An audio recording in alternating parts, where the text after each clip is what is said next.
Hi mga anak! Ako to, ang nanay nyo. So, ngayon ay Disyembre, kapito ng Disyembre taong 2025. So, katapusan na at halos ilang mag-iisang taon na nung ay hindi, siguro months lang, no? Months lang nung huli akong record ng video para maipakita sa inyo. Alam ko na hindi madali itong taon na to kasi I learned a lot this year.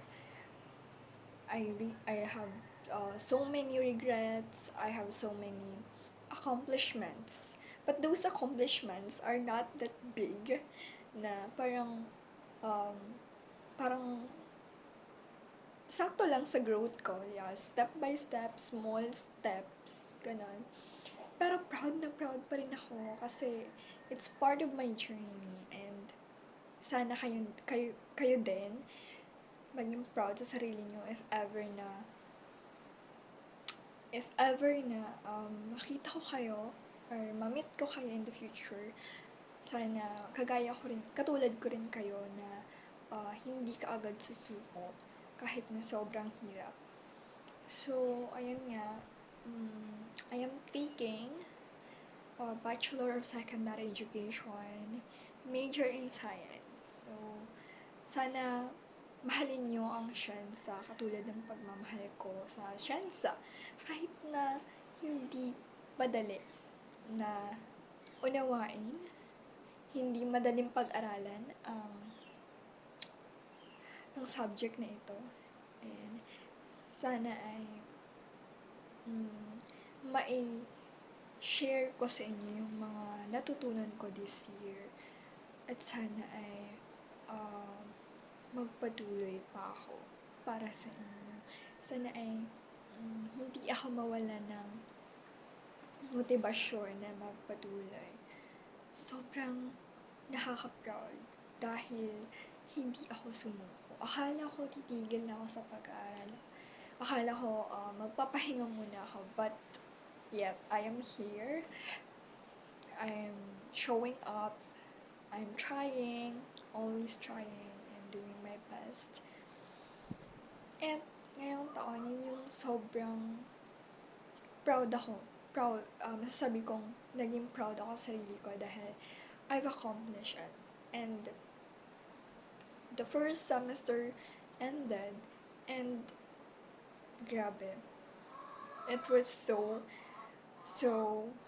unexplainable. Hindi ko maipaliwanag yung pakiramdam na natapos ko yung unang semester ng secondary. I hope na magstay ako. I hope na I will keep on fighting for these dreams. For you.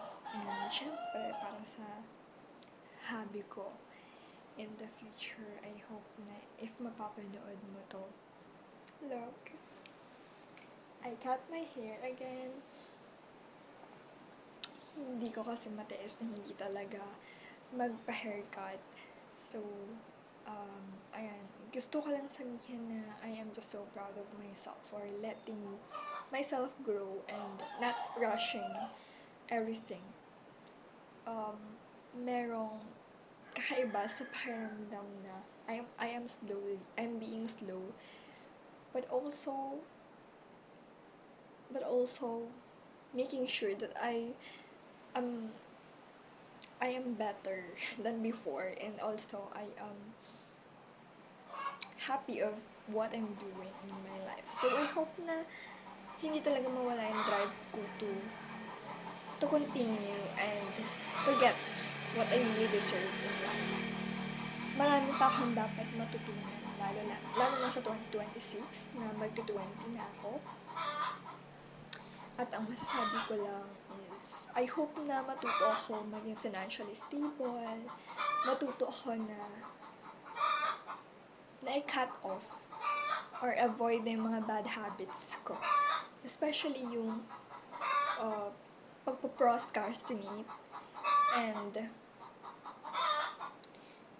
yung pag-overthink, yung sobrang paggamit ng social media, I hope that I will also learn to love reading books again. Kasi I believe na yun lang, yun yung parang pakiramdam ko magpapasaya sa akin nang walang social media. So, I hope na matuto ulit ako na mahalin ang pagbabasa, na mahalin ang intindihin ang siyensa. So, I hope that watching this videos, mga anak, is maging proud kayo sa mommy niyo. I hope na mapapanood niyo to at makikita niyo in the future na sobrang saya ng puso ko dahil yun lang, nakaka-proud dahil kinakaya ko even if it's hard. So, I hope that you're with me along the way. Okay? I love you, mga anak.